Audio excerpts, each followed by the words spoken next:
பிதா, குமாரன், பரிசுத்த ஆவியானவரின் திருப்பெயராலே ஆமேன். பரிசுத்த திருத்துவ பண்டிகைக்கு பின் வருகின்ற 3ஆம் ஞாயிறு என்று சொல்லப்படுகிற இந்த ஆசீர்வாதமான ஆராதனைக்கு ஆரம்பமாக நாம் அனைவரும் 293ஆம் ஞானப்பாடலை நாம் பாடுவோம். ஞானப்பாடல் 293.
நாம் அனைவரும் தலைகளை தாழ்த்தி இந்த பரிசுத்தமான ஆராதனை வேளையில ஒருமனப்பட்ட உள்ளத்தோடு விசுவாசத்தோடு அவருடைய சமூகத்தை நோக்கி பார்ப்போம். வாருங்கள். நேற்றும் இன்றும் என்றென்றைக்கு மாறாதவராய் இருக்கக்கூடிய நல்ல தகப்பனே, இது ஆசீர்வதிக்கப்பட்டதான இந்த பரிசுத்த ஓய்வு நாளுக்காக உமக்கு நன்றி செலுத்துகிறோம் கர்த்தாவே.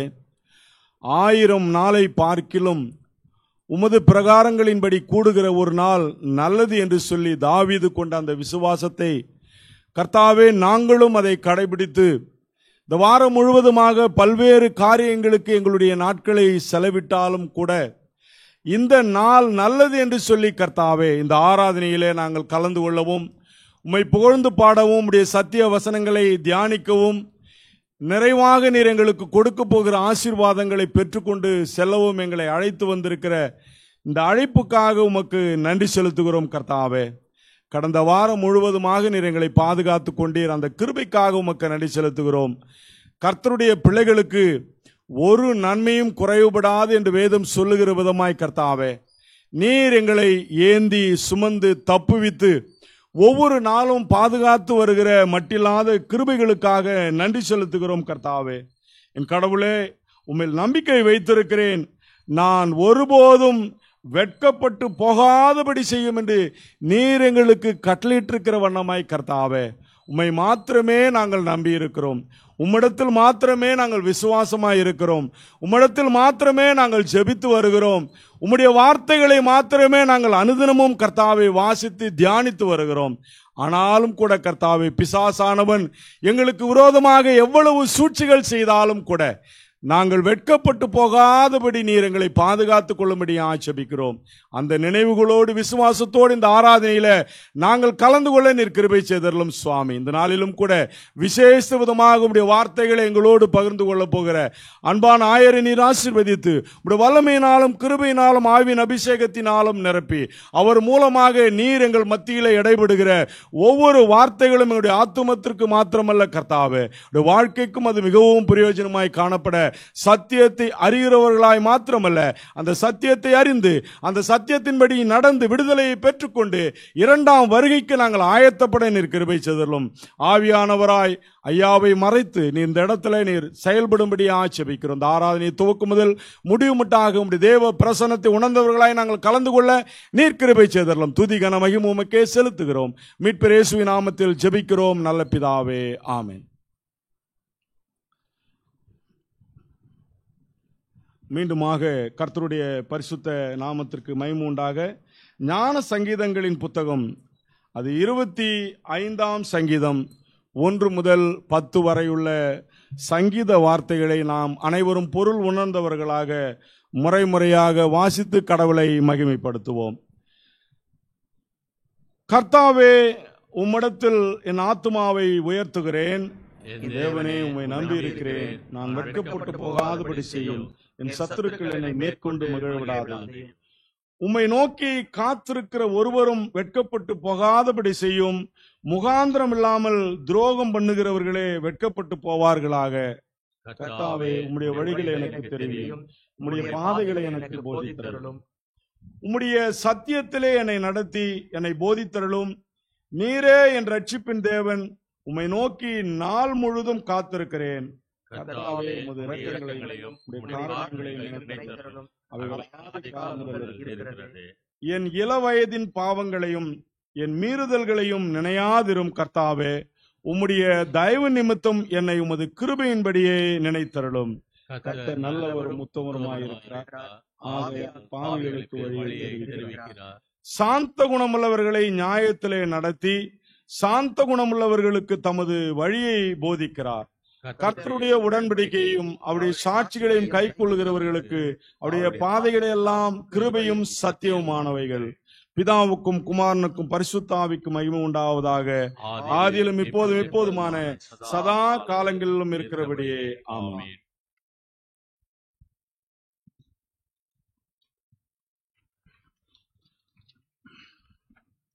மீண்டுமாக கர்த்தருடைய பரிசுத்த நாமத்திற்கு மகிமை உண்டாக 115ஆம் கீர்த்தனையை நாம் அனைவரும் உற்சாகத்தோடு பாடுவோம். கீர்த்தனையின் 115.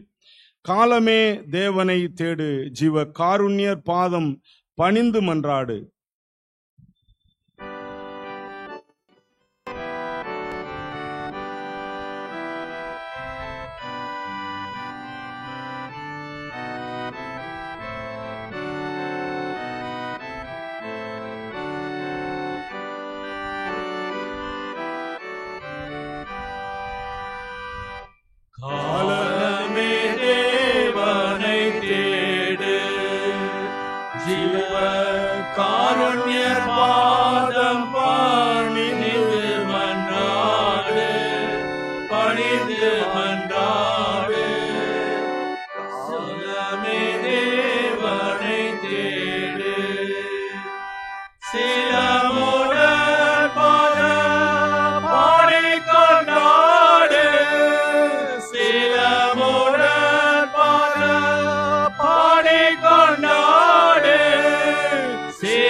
ஜீவனை நாடு. காலமே தேவனை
தேடு.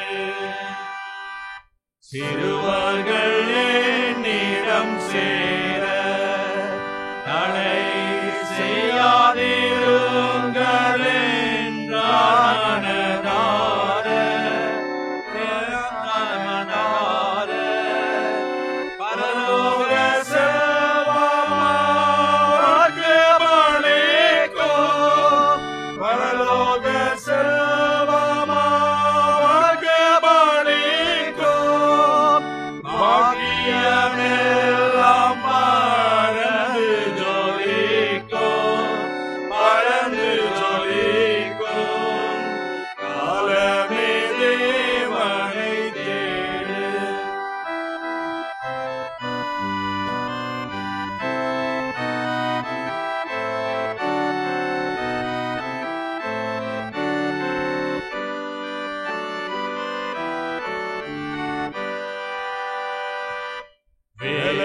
வேலையுனக்கு கைகூட சத்தியம் வேதம் கிருபை வரத்தை மன்றாட, வரத்தை மன்றாட. காலை தேடுவோரே கண்டடைவாரே, காலை தேடுவோரே கண்டடைவாரே. கண் விழித்து ஜெபம் செய்யும் என்றாரே, செய்யும் என்றாரே. காலமே தேவனை தேடு. ஜீவ காருண்ய பாதம் பணிந்து மன்றாடு, பணிந்து மன்றாடு. காலமே தேவனை தேடு.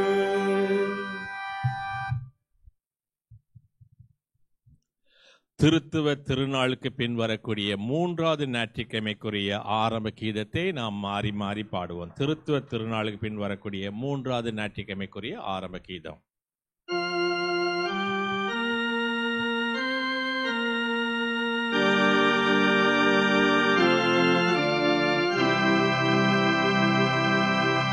கர்த்தாவே எனக்கு நேராக திரும்பி எனக்கு இறங்கு.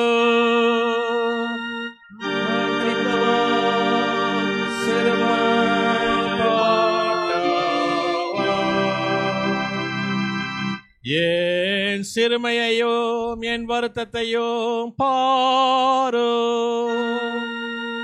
என் பாவங்களெல்லாம் மன்னித்தருளும். கர்த்தாவே உமக்கு நேராக என் ஆத்துமாவை உயர்த்துகிறேன். என் கடவுளே உம்மில் நம்பிக்கை வைத்திருக்கிறேன். நான் வெட்கப்படாதபடி செய்யும். பிதாவுக்கும் குமாரனுக்கும் பரிசுத்த ஆவியானவருக்கும் மகிமை உண்டாவதாக.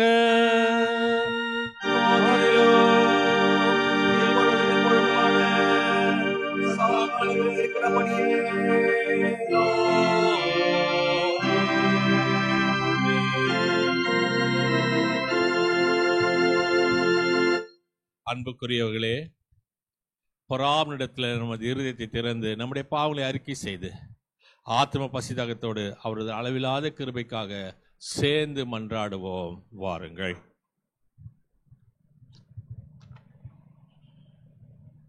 கிருபை இரக்கமுள்ள கடவுளே, நாங்கள் பாவிகளாக பிறந்து மனிதனால் வாக்கினாலும் செய்கினாலும் மிகுதியான பாவங்களை செய்து முதல் நித்திய தண்டனைக்கு தகுதியுள்ளவர்களாக இருக்கிறோம் என்று ஒப்புக்கொள்கின்றோம். கடவுளே, பாவிகளாக கிருபையுள்ளவராயிரோ. கர்த்தாவே, நாங்கள் மெய்யான விசுவாசமும் சுத்தரியம் உள்ளவர்களாய் உமக்கு ஊழியம் செய்யும்படி எங்கள் பாவகுணத்தை மாற்றி எங்களை சுத்திகரித்தாலும். தந்தையாக கடவுளே, எல்லாவற்றையும் படைத்தவரே, இந்த மக்களாக எங்களுக்கு இறங்கும். எங்களுடைய கிருபை கூர்ந்து எங்களுக்கு துணை செய்தலும். கிறிஸ்துவே, உலக மீட்பரே, கெஞ்சி கேட்கிற எங்களுக்கு இறங்கும். எங்களுடைய கிருபை கூர்ந்து எங்களுக்காக பரம தந்தையிடம் வேண்டுதல் செய்தலும். பரிசுத்த ஆவியானவரே, ஒன்றான சகாயரே, இந்த மக்களாக எங்களுக்கு இறங்கும். எங்களுடைய கிருபை கூர்ந்து எங்களை துணை செய்தலும். ஆமென். கர்த்தாவே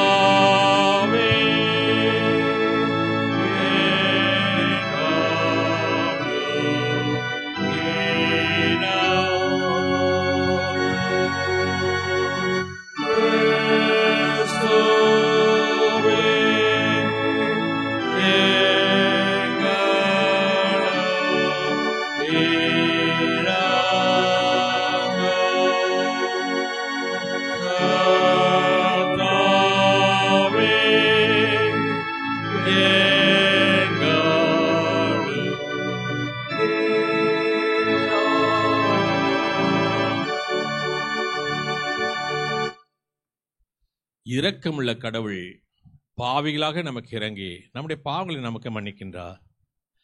நல்ல தகப்பன் தன் பிள்ளைகளுக்கு இறங்குவது போல கர்த்தர் தமக்கு பயந்தவர்களுக்கு இறங்குகின்றார். அவருடைய திருப்பெயரை நாம் அனைவரும் எழுந்து நின்று இரண்டாவது ஞானப்பாட்டின் மூலம் புகழ்ந்து ஸ்தோத்தரிப்போம். வாருங்கள்.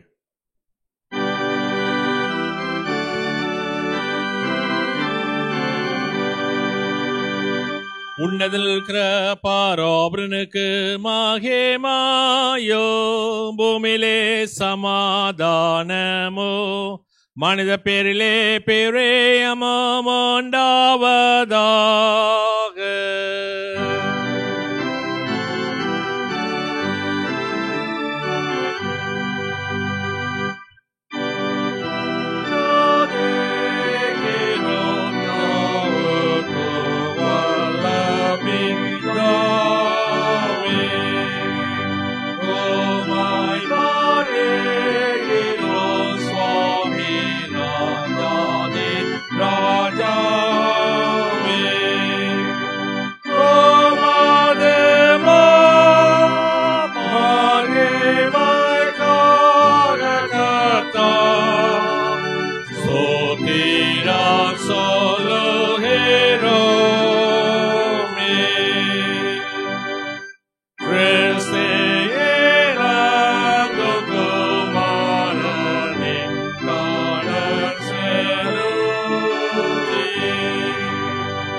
கர்த்தரானவர் உங்களோடு இருப்பாராக.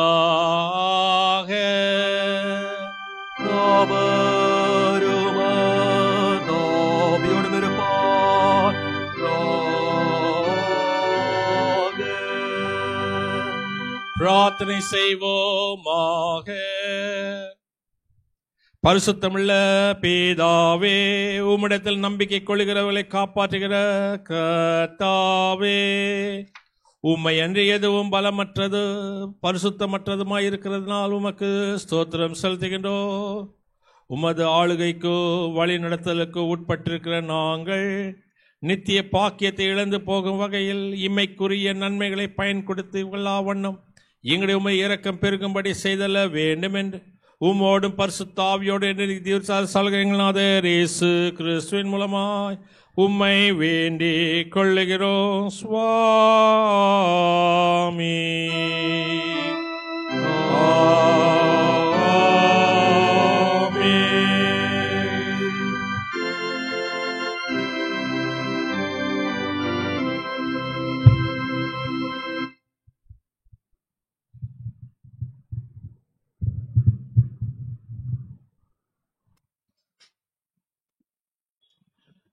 இந்த நாளுக்கு என்று குறிக்கப்பட்டிருக்கூடிய பழைய ஏற்பாட்டு பகுதி, நிருப பகுதி, சுவிசேஷ வேத பகுதியில் வாசிக்க கவனமாய் கேட்போம்.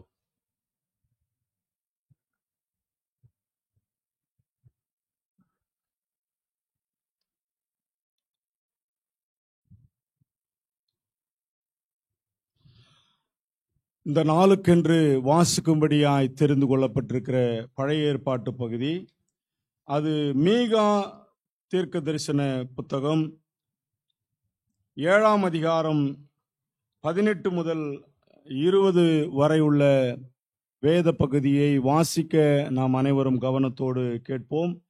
மீகா 7ஆம் அதிகாரம் 18 முதல் 20 வரை. தமது சுதந்திரத்தில் மீதியானவருடைய அக்கிரமத்தை பொறுத்து மீறுதலை மன்னிக்கிற தேவருக்கு ஒப்பான தேவன் யார்? அவர் கிருபை செய்ய விரும்புகிறபடியால் அவர் என்றென்றைக்கும் கோபம் வையார். அவர் திரும்ப நம்மேல் இறங்குவார்.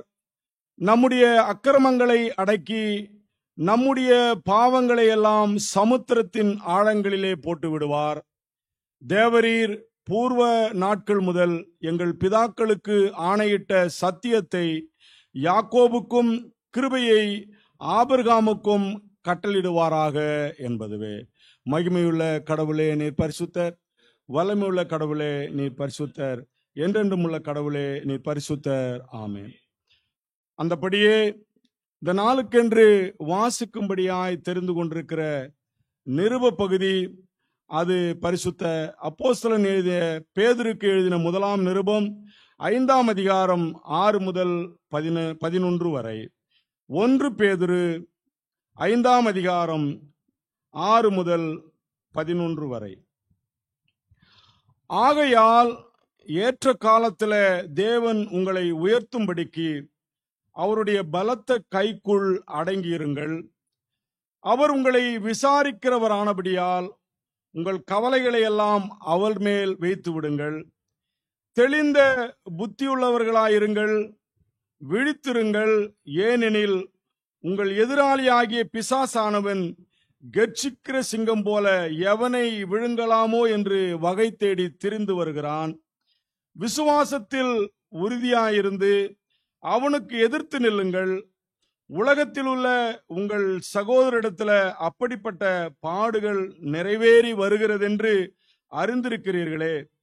கிறிஸ்து இயேசுவுக்குள் நம்மை தமது நித்திய மகிமைக்கு அழைத்தவராயிருக்கிற சகல கிருபையும் பொருந்திய தேவன் தாமே கொஞ்ச காலம் பாட அனுபவிக்கிற உங்களை சீர்படுத்தி ஸ்திரப்படுத்தி பலப்படுத்தி நிலைநிறுத்துவாராக. அவருக்கு மகிமையும் வல்லமையும் சதா காலங்களிலும் உண்டாயிருப்பதாக. ஆமேன்.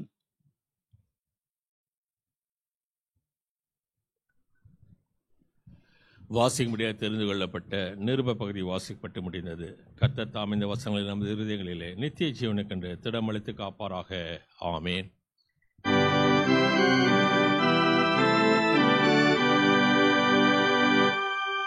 ஆவில் தரித்திர பாக்கியவான்கள், பாவிகளை ரட்சிக்க கிறிஸ்து இயேசு உலகத்துக்கு வந்தார். இது உண்மையும் எல்லா அங்கீகரிப்புக்குமான ஏற்றதுமான வார்த்தை.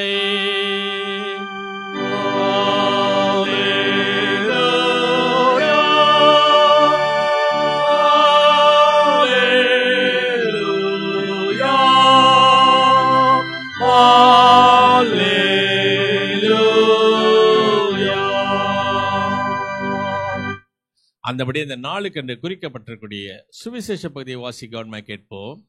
அது பரிசுத்த லூக்கா என்பவர் சுவிசேஷம் 15ஆவது அதிகாரம் முதல் 10 வசனங்கள். லூக்கா 15 முதல் 10 வசனங்களை வாசிக்க கவனமாக கேட்போம். சகல ஆயக்காரரும் பாவிகளும் அவருடைய வசனங்களை கேட்கும்படி அவரிடத்தில் வந்து சேர்ந்தார்கள். அப்போது பரிசேயரும் வேத பாரகரும் முறுமுறுத்து, இவர் பாவிகளை ஏற்றுக்கொண்டு அவர்களோடு சாப்பிடுகிறார் என்றார்கள்.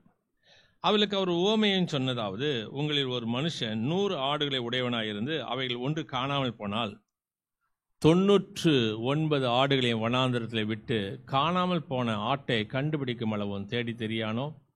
கண்டுபிடித்த பின்பு அவன் சந்தோஷத்தோடு அதை தன் தோள்களின் மேல் போட்டுக்கொண்டு வீட்டுக்கு வந்து சிநேகிதரையும் அயலகத்தாரையும் கூட வரவழைத்து, காணாமல் போன என் ஆட்டை கண்டுபிடித்தேன், என்னோடு கூட சந்தோஷப்படுங்கள் என்றான் அல்லவா? அதுபோல மனம் திரும்புகிற அவசியமில்லாத 99 நீதிமான்களை குறித்து சந்தோஷம் உண்டாக்குறதை பார்க்கலாம். மனம் திரும்புகிற ஒரே பாவி நிமித்தம் பரலோகத்தில் மிகுந்த சந்தோஷம் உண்டாயிருக்கும் என்று உங்களுக்கு சொல்கிறேன்.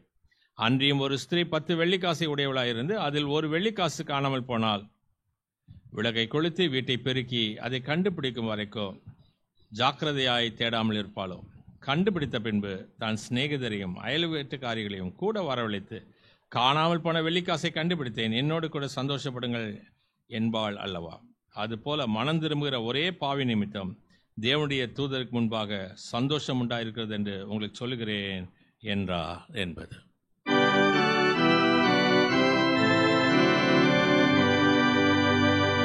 அபிரகாமுடைய நல்ல வார்த்தைக்காக அவருக்கு ஸ்தோத்திரம். கிறிஸ்துவே, உமக்கு ஸ்தோத்திரம்.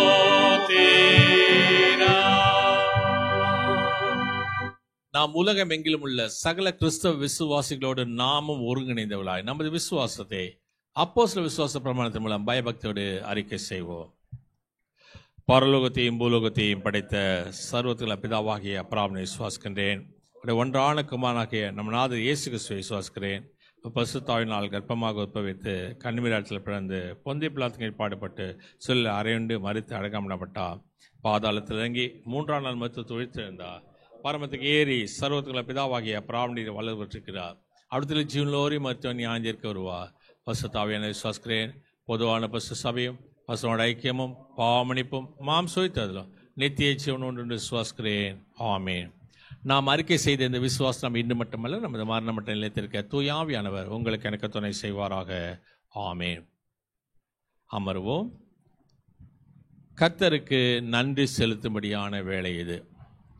கடந்த நாட்களிலே கர்த்தர் உங்கள் வாழ்க்கையில் கொடுத்திருக்கக்கூடிய ஜீவனுக்காக, சுகத்துக்காக, பலத்துக்காக, விசேஷமாக கடந்த வெள்ளிக்கிழமை தனது 90வது பிறந்த நாளை கண்ட அருமையான ஐயா டேனியல் தங்கப்பிராசம் அவர்களுக்காகவும் அவருடைய குடும்பத்தாருக்காகவும் நாம் ஜெபம் செய்வோம். ஜெப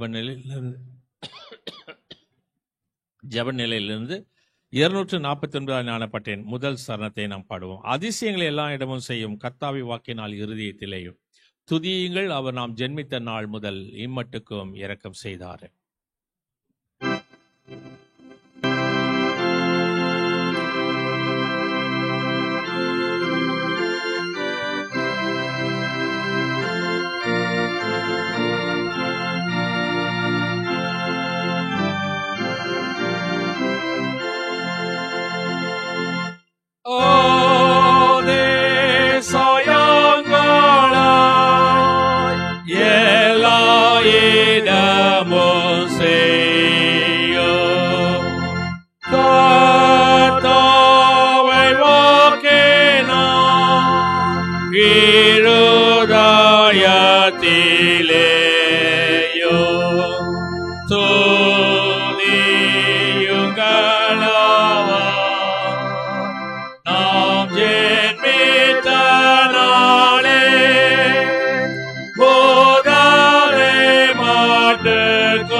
சகல நல்ல ஈவுகளுக்கும் ஊற்றுக்கும் காரணராக இருக்கக்கூடிய ஜீவனுள்ள பரமத்தகப்பனே, விசேஷமாக மீண்டும் எங்களுடைய வாழ்க்கையிலே கொடுத்திருக்கூடிய ஒரு நல்ல மனமகிழ்ச்சியுடைய நாளுக்காக நன்றி செலுத்துகிறோம்.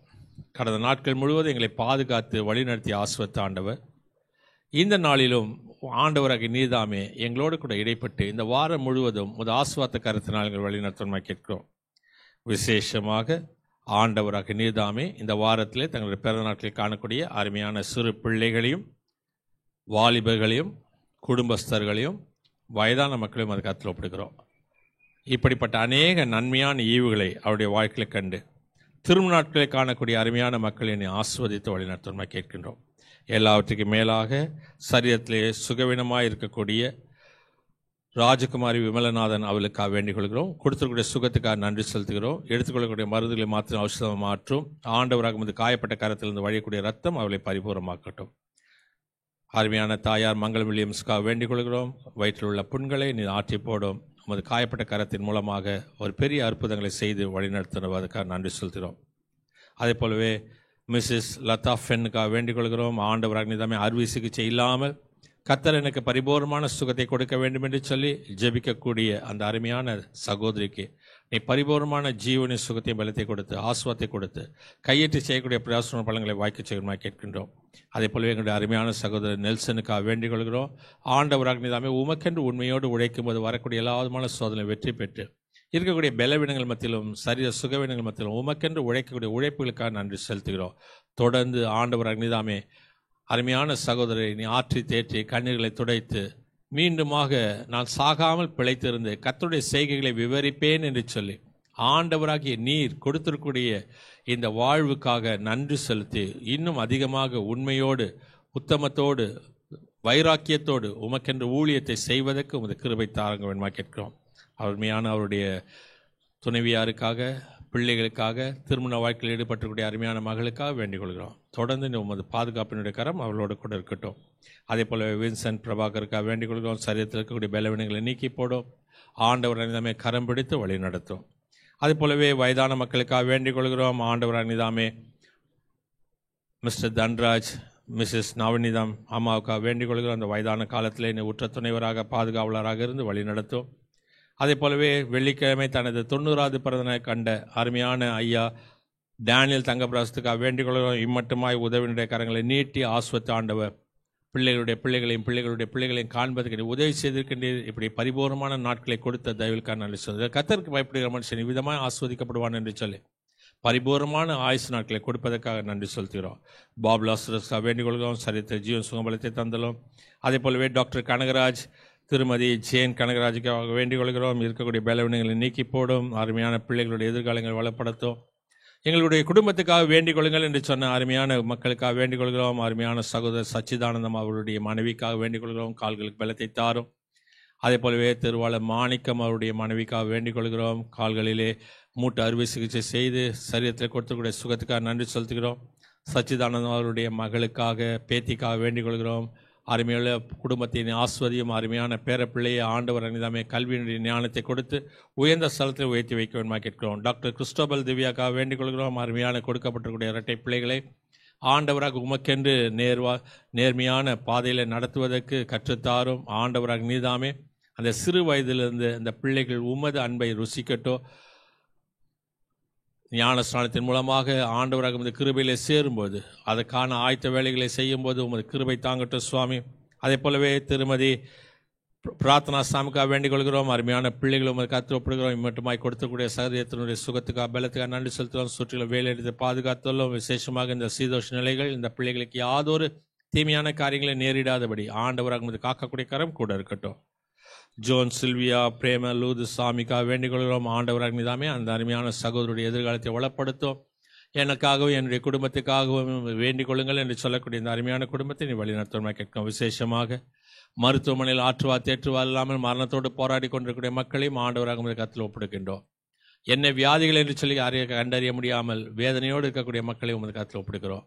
ஆண்டவர் அனிதாம் இந்த நாளுடைய ஆஸ்வாதம் பரிபூர்ணமாய் இவர்கள் ஒவ்வொருவரோடு கூட தங்கியிருக்கணுமாய் எங்களுக்காக பிதானிடத்தில் பரிந்து பேச எங்களுக்காக பாடுபட்டு உயிர்த்தெழுந்து எங்களோடு கூட உறவாடக்கூடிய எங்களும் அது இயேசு கிறிஸ்துவின் பாதம் கெஞ்சி கொண்டாடுகிறோம் சுவாமி. ஆமீன்.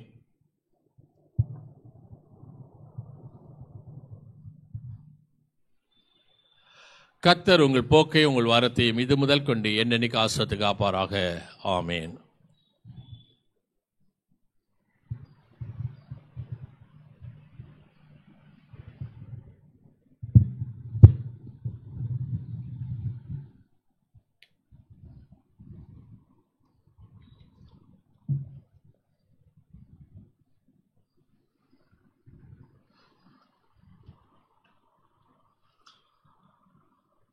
மீண்டுமாக கர்த்தருடைய பரிசுத்த நாமத்திற்கு மகிமுண்டாகவும் கர்த்தருடைய வார்த்தையை நாம் கேட்பதற்கு ஆதாரமாகவும் 124ஆம் ஞானப்பாடலின் முதல் 4 கவிகளை நாம் பாடுவோம். ஞானப்பாடல் 124. கர்த்தாவுக்கு உண்மையாயிரு கிறிஸ்தோனே, நீ அவருக்கு கொடுத்த வார்த்தையானது மெய்யாயிருப்பதற்கு உன் ஸ்நானத்தை தினம் நினை. அவர் மா தயவாக நேசித்தாரே, அவருக்கே ஆளாயிருப்பாயாக.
சந்தோஷத்தாய் திரும்பவும்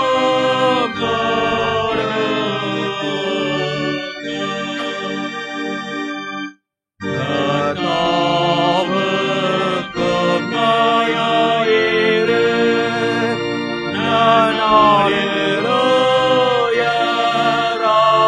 நாளிலுயராதே நாளிலே அவருக்கு துரோகியாய் போகாதே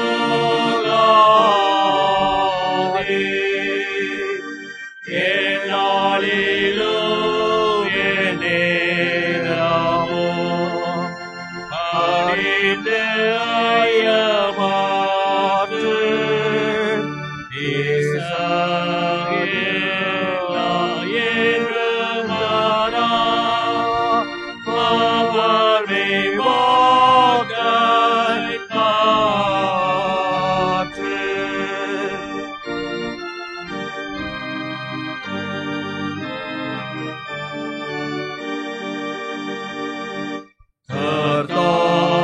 கர்த்தாவுக்கும் மாயாயிரு உன்மேலும் நேராய் மாயம்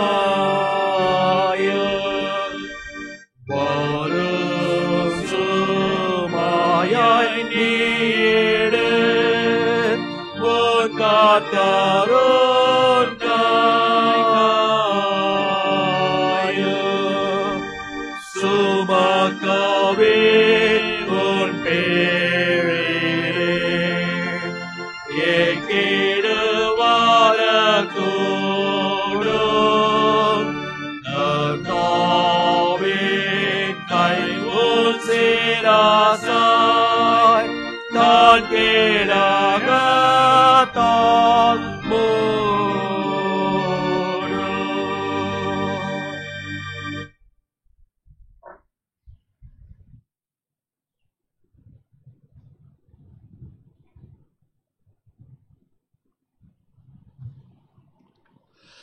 நம்முடைய பிதாவாகிய கடவுளிடத்திலிருந்தும் ஆண்டவராகிய இயேசு கிறிஸ்துவிடத்திலிருந்தும் உங்களுக்கு கிருபையும் சமாதானமும் உண்டாவதாக. ஆமேன். அமர்வோம். இந்த நாளுக்கென்று குறிக்கப்பட்டிருக்கூடிய தியான பகுதியை சற்று முன்பாக பீடத்தருகே வாசிக்கிட்ட சுவிசேஷ பகுதியை மீண்டும் ஒரு முறை வாசிக்க கவனமாக கேட்போம். அது லூக்கா எழுதின சுவிசேஷம் 15வது அதிகாரம் முதல் 10 வசனங்கள்.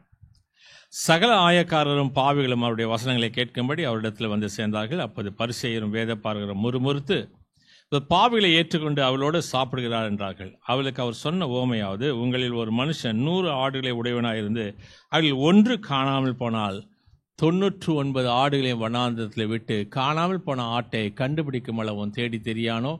கண்டுபிடித்த பின்பு அவன் சந்தோஷத்தோடு அதை தன் தோள்களின் மேல் போட்டுக்கொண்டு வீட்டுக்கு வந்து சிநேகிதரையும் அயலகத்தாரையும் கூட வரவழைத்து, காணாமல் போன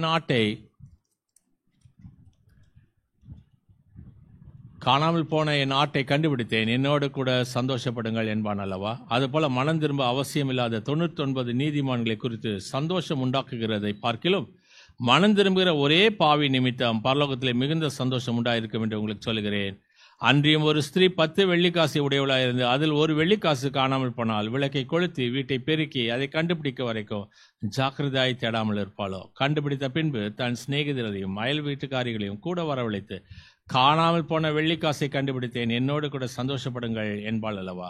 அதுபோல மனம் திரும்புகிற ஒரே பாவி நிமித்தம் தேவனுடைய தூதருக்கு முன்பாக சந்தோஷம் உண்டாயிருக்கிறது என்று உங்களுக்கு சொல்லுகிறேன் என்றார் என்பது. ஆண்டவரை நோக்கி நாம் ஜெபம் செய்வோம்.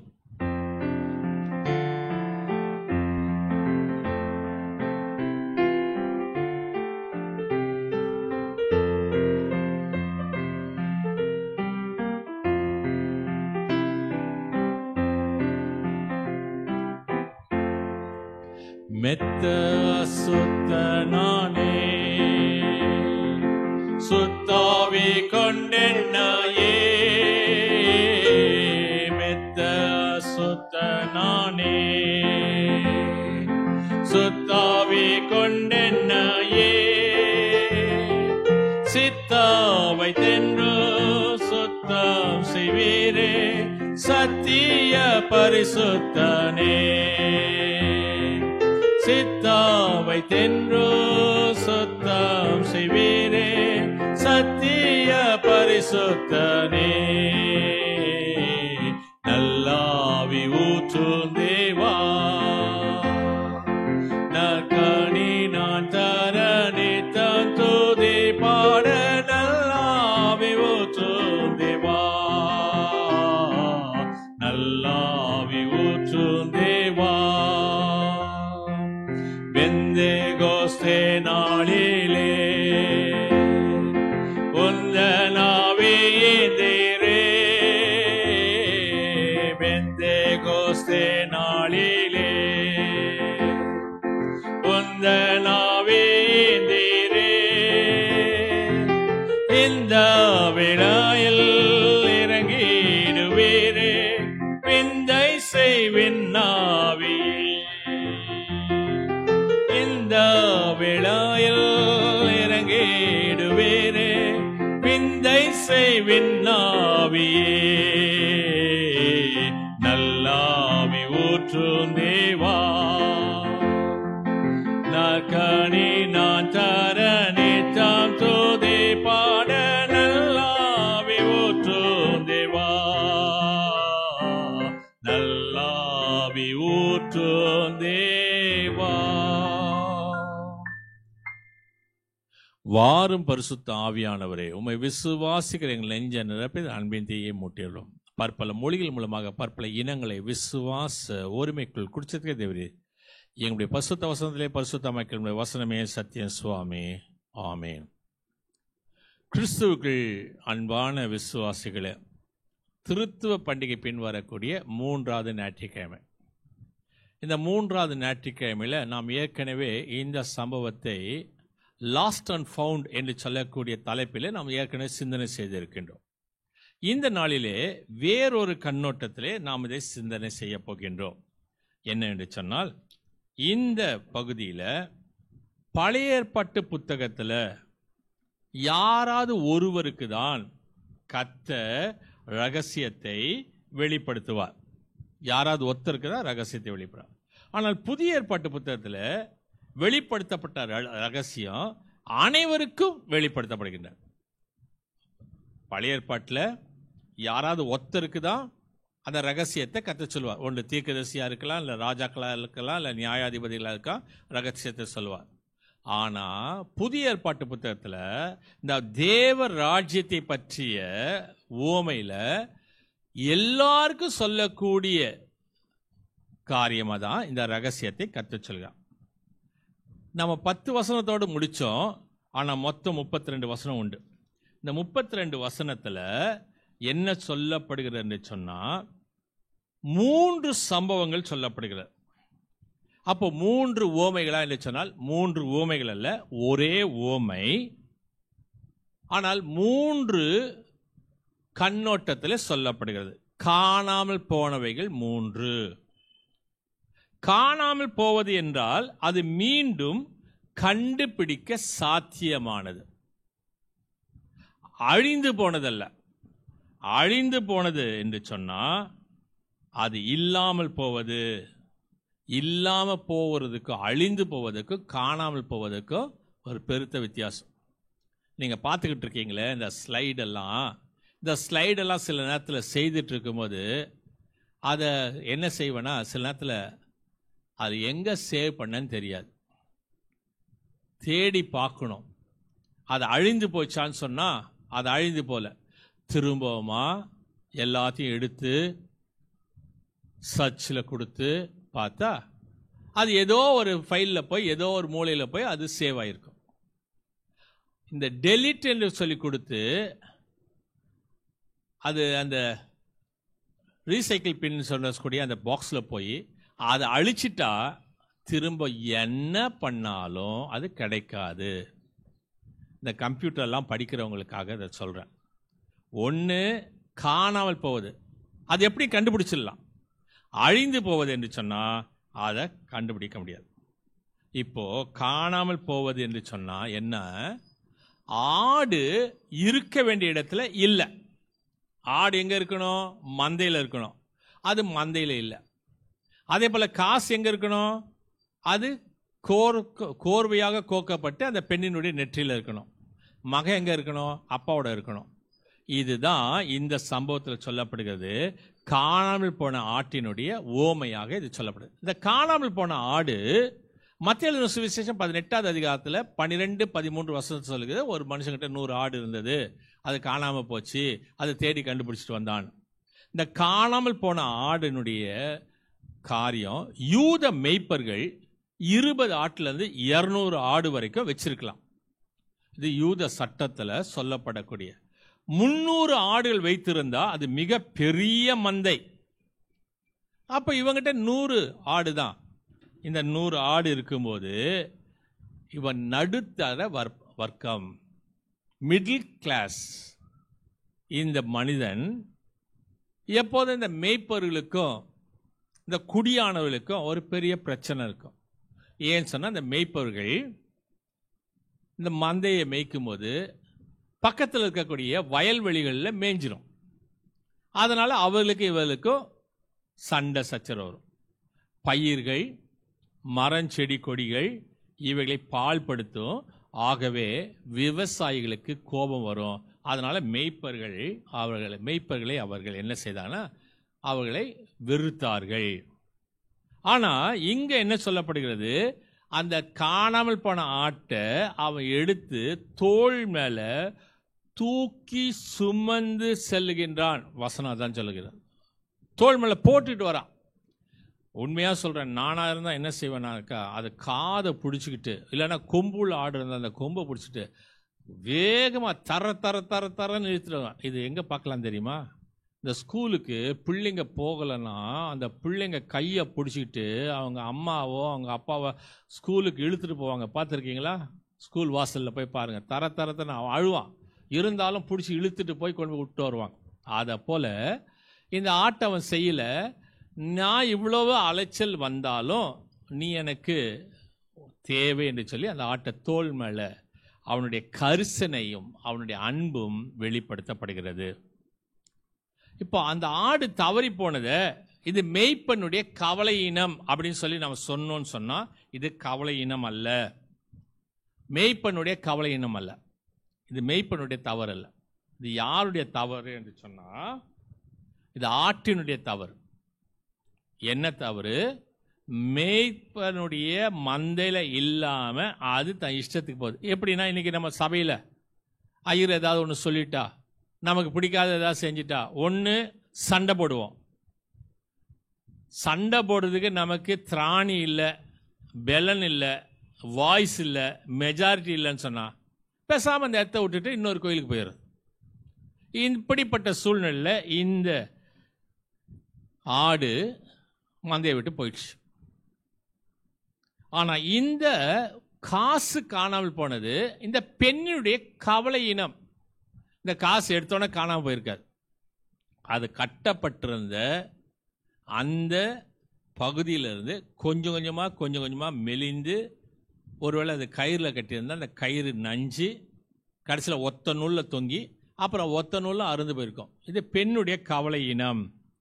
இப்போ அந்த பெண் தன்னுடைய நலத்துக்காக தேடுகின்றாள். ஆடை பற்றி சொன்னீங்களே, இந்த பெண்ணை பற்றி சொல்லுங்களேன்.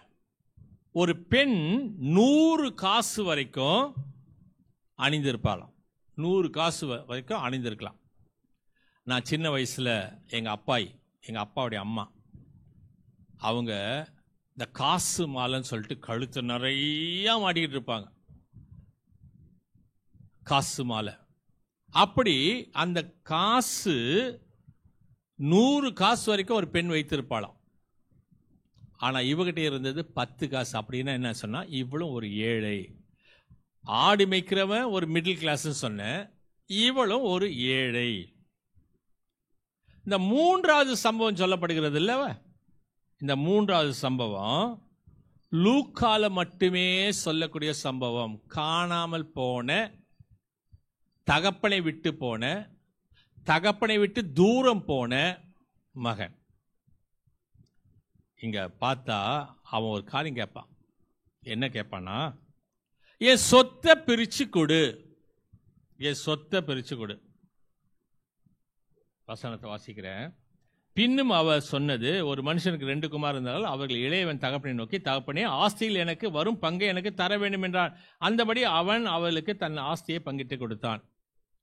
எங்க அப்பா உயிரோடு இருக்கும்போது ஆஸ்தியை கொடுக்கலாமா, சொத்து பிரிக்கலாமா அப்படின்னு சொன்னா, உபாகமத்தின் புத்தகம் 21ஆவது அதிகாரம் 15 to 21 வாசித்தா, அப்பா மரிக்கிறதுக்கு முன்னாடி சொத்தை பிரிக்கிறது இல்லை, செத்த பிறகு சொத்தை பிரிப்பாங்க. 2 பிள்ளைங்க இருந்தா மூத்த பிள்ளைக்கு 3/2 பங்கு, இளையவனுக்கு 3/1 பங்கு. இதுதான் சொத்து பிரிக்கிற முறை. இதுதான் உபாகமத்தின் புத்தகம் 21ஆவது அதிகாரம் 15 to 21 சொல்லப்படுகிறது. இப்ப அந்த 15ஆவது அதிகாரம் 17ஆவது வசனம் சொல்லுகிறது, அவன் புத்தி தெளிந்த போது அவன் தகப்பனுடைய கூலிக்காரர் எத்தனையோ பேருக்கு பூர்த்தியான சாப்பாடு இருக்கிறது. 22ஆவது வசனம், அப்போது தகப்பன் தன் ஊழியக்காரரை நோக்கி, நீங்கள் இவனுக்கு உயர்ந்த வஸ்திரத்தை கொண்டு வந்து இவனுக்கு உடுத்தி இவன் கைக்கு மோதிரத்தையும் கால்களுக்கு பாதரட்சத்தையும் போடுங்கள். சொத்தை வாங்கினா உடனடியாக இப்படி இந்த கையில வாங்கிட்டு இந்த கையில வீட்டை விட்டு வெளியில போல. நீங்க வேதத்தை நல்லா வாசித்தீங்கன்னா, ஆசையை பங்கிட்டு கொடுத்தான். அந்தபடி 12ஆவது வசனம் 15-12, அந்தபடி அவன் அவளுக்கு தன் ஆஸ்தியை பங்கிட்டு கொடுத்தான். சில நாளுக்கு பின்பு இளைய மகன் எல்லாவற்றையும் சேர்த்து கொண்டு, என்ன அர்த்தம்னா, மூவிங் ப்ராப்பர்ட்டி, இன்மூவபிள் ப்ராப்பர்ட்டி, அசையும் சொத்து அசையாத சொத்து 2 இருக்குல்ல. அசையும் சொத்தெல்லாம் எடுத்துக்கிட்டான். அந்த அசையாத சொத்தை கொடுத்தாருல்ல, இது என்ன செய்யணும், அதை சொத்தா மாற்றணும், அதை கைக்கு கொண்டு வரணும். அப்போ அதை விற்பதற்காக எங்க வேதவசனம் சில நாளுக்கு பின்பு, அதாவது அதை செய்யறதுக்கு கொஞ்சம் நாள் ஆச்சு. இப்போ அந்த வசனம் சொல்லுது, எல்லாவற்றையும் சேர்த்துக்கொண்டு, அசையும் சொத்து அசையாத சொத்து எல்லாத்தையும் சேர்த்துக்கொண்டு தூர தேசத்துக்கு புறப்பட்டு போய் அங்கே துன்மார்க்கமாய் ஜீவனம் பண்ணினான். நிறைய பேர் சொல்லுவாங்க, அவன் குடிச்சான் அப்படி போனா, பின்னாடி பார்க்க போறோம். அவன் எப்படி ஜீவித்தான் என்பது நமக்கு தெரியாது. ஆனா தவறான பாதையில் அவன் ஜீவனம் செய்தான். அவன் பண்ணி மேய்க்கும் போது பண்ணி தின்னக்கூடிய தவிட்ட அவன் தின்னல, தின்ன ஆசையா இருந்தான் என்று மட்டும்தான் சொல்லப்படும். இப்போ எங்க அப்பா வீட்டுக்கு நான் போவேன்னு சொல்லிட்டு வரான். உணவு உடை பெற விரும்பினான். மீன் அப்பா வீட்டுக்கு போய் நான் சொத்தை கேட்பேன்னு சொல்லி வரல, சாப்பாடு வேணும்னு சொல்லி கேட்கிறான். திரும்பி வந்து இப்போ திரும்பி வரும்போது அவனுக்கு 3 கட்டளைகள் அவனுடைய தகப்பன் தருகின்றான். என்ன கட்டளை கொடுக்கின்றான்? உடை, மோதிரம், பாதரட்சி. அவனுக்கு உடைய போடுங்க, மாற்று வஸ்திரம் கொடுங்க, அவன் கைக்கு மோதிரம் போடுங்க, பாதரட்சி கொடுங்க. இதை ஏன் சொல்றாங்கன்னு சொன்னா, ஆதியாகமம் புத்தகம் 41ஆவது அதிகாரம் 42வது வசனம். ஆதியாகமம், உங்களுக்கு வாசிக்கிற வசனத்தை, ஆதியாகமம் 41-42.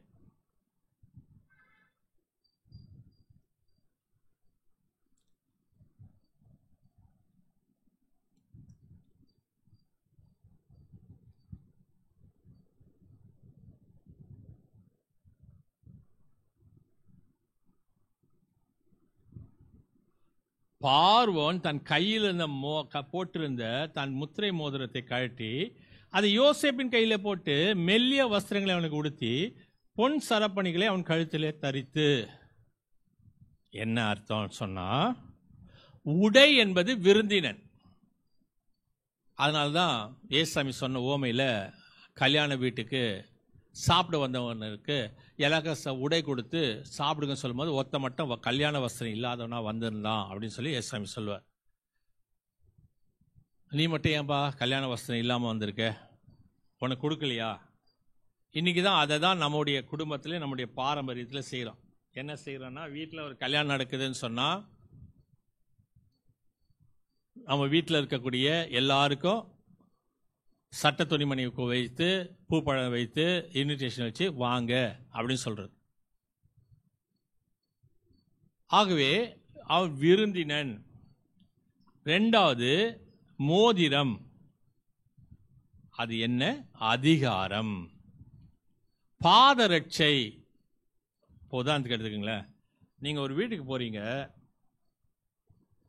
காலிங் பெல் அடிக்கிறீங்க, வீட்டிலேருந்து வராங்க, வந்த உடனே வாங்கன்னு உங்களை உள்ளே கூப்பிட்றாங்க. நீங்கள் என்ன செய்கிறீங்க? காலில் போட்டிருந்த செருப்பை இல்லை ஷூஸை வெளியே கழட்டி வைக்கிறீங்க. உள்ளே போய் நீங்கள் உட்காடுறீங்க. ஆனால் அந்த வீட்டில் இருக்கவங்கெல்லாம் காலில் என்ன செஞ்சிட்ருக்காங்க? செருப்பு போட்டுட்டு லாத்திக்கிட்டு இருக்காங்க. பார்த்தீங்களா? அவங்க வீட்டுக்குள்ளே. ஏன் அந்த செருப்பு நீங்கள் போட்டு லாத்தக்கூடாதா? இல்லை, அது அவங்க சுயாதீனம், அது அவங்க வீடு. அவங்க வீட்டில் அவங்க செருப்பை போட்டுக்குவாங்க, ஷூஸை போட்டுக்குவாங்க, எதோ வேணால் போட்டுக்குவாங்க. வீட்டுக்குள்ளே அப்படியே செருப்பை போட்டுட்டு போயிட்டு வந்துட்டு இருப்பாங்க. உங்களால் அது பண்ண முடியாது. புரியுதா? இதுதான் உடை, அதிகாரம், சுயாதீனன். இப்போ நடக்கிறது என்ன? 27 எல்லாத்தையும் சொல்லிடுறேன், அதுக்கப்புறம் செய்திக்கு வரேன். 27 வருஷம் சொல்கிறது. இப்போ மூத்த மகன் வரான். மூத்த மகன் வந்து கேட்குறான், என்ன உள்ள ஒரே ஆர்ப்பாட்டமாக நடக்குது, களைப்புற்று வரும்போது அவன் கேட்கக்கூடிய ஒரு கேள்வி, என்ன வீட்டில் ஒரே இதுவாக இருக்கு. 27 வசனத்தை வாசிக்கிறேன். அதற்கு அவன் 26 வாசிக்க, ஊழியக்காரரில் ஒருவனை அழைத்து இதென்ன என்று விசாரித்தான். அதற்கு அவன், உம்முடைய சகோதரன் வந்தார், அவர் மறுபடியும் சுகத்துடனே தம்முடைய தகப்பனிடத்துக்கு வந்து சேர்ந்தபடினாலே அவருக்காக கொழுத்த கன்றை அடிப்பித்தார் என்றான். போட்டு கொடுத்தான். என்னடா ஒரே உள்ள கலாட்டாவா இருக்கு? உன்னுடைய சகோதரன், உன் கூட பிறந்தவன் வந்திருக்கிறான் அப்படின்னு. இப்போ அப்பா வரார். 32வது வசனம். 32வது வசனம். அப்பா வந்து சொன்னார், உன் சகோதரனாகிய இவனோ மரித்தான், திரும்பவும் உயிர்த்தான். உன் சகோதரன். வேலைக்காரனும் சொல்றான் உன் சகோதரன், அப்பாவும் சொல்றார் உன் சகோதரன். ஆனா இங்க பாருங்க,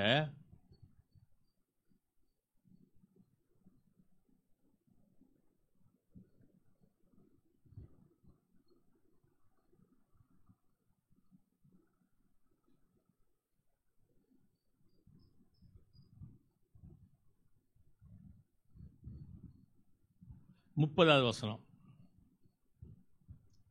வேசிகளிடத்தில் உம்முடைய ஆஸ்தியை அழித்து போட்ட உம்முடைய குமாரன், அவனப்ப ஏன் சகோதரன் சொல்ற? அவன் எல்லாம் எங்களுக்கு சகோதரன் இல்ல, உன் பையன் ஐயா என்று சொல்கின்றான். உம்முடைய குமாரன். ஊழியக்காரன் சொல்றான் உன்னுடைய சகோதரன், அப்பா சொல்றாரு உன்னுடைய சகோதரன். ஆனா அவன் சொல்றான், அவன் எனக்கு சகோதரன் இல்ல, உன் பையன், உன்னுடைய குமார்.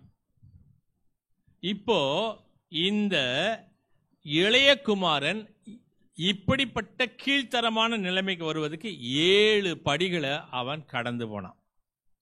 7 படிகள். முதலாவது காரியம் என்ன சொன்ன?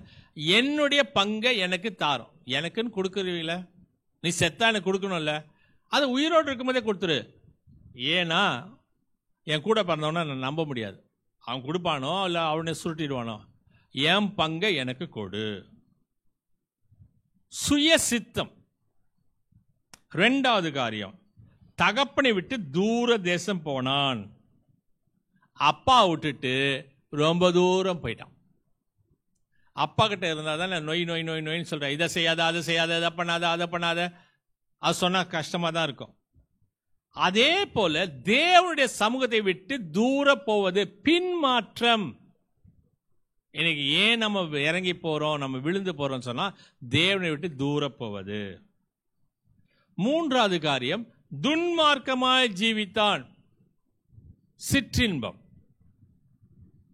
லக்ஸூரியஸ், வீணா செலவு. நல்லா தெரியுமா உங்களுக்கு? கையில் நிறைய காசு இருக்குன்னு வைங்க, ஒரு ஹோட்டலுக்கு போறீங்க, எல்லாம் சாப்பிட்றீங்க, சாப்பிட்டு முடிச்சு டிப்ஸ்ன்னு ஒன்று ஒரு 50 ரூபா 100 ரூபா வச்சுட்டு வர்றது. 10 ரூபா டீ குடிக்கிறது கூட காசு இல்லாத நேரத்தில் எப்போ யார் எங்கே போய் டிப்ஸ் கொடுக்கறது? எவனோ நமக்கு டிப்ஸ் கொடுக்க மாட்டானான்னு சொல்லி காத்துட்ருக்கு. இந்த சூழ்நிலையில் அப்படியே அள்ளி போட்டு செலவு பண்ண ஒரு கெட்ட குமாரன் துன்மார்க்கமாய் ஜீவித்தான். 4வது காரியம், ஆஸ்தியை அழித்து போட்டான். அவன் நல்ல ஒரு அறிவாளியாக இருந்தா, ஃபைனான்ஸ் மேனேஜ்மெண்ட் பண்ண தெரிஞ்சா, MBA ஃபைனான்ஸ் படிச்சிருந்தா அந்த பணத்தை மல்டிப்ளை பண்ணியிருக்கணும். என்னப்பா நீ இவ்வளோதான் கொடுத்த, பார்ப்பா நான் இவ்வளோ செஞ்சேன் பாரு அப்படின்னு சொல்லிட்டு அந்த சொத்துக்களை வைத்து அந்த சொத்தை பலுகி பெருக்கி வைக்க வேண்டும். ஆனா அவனுடைய ஜீவனம் நஷ்டத்தில் போச்சு.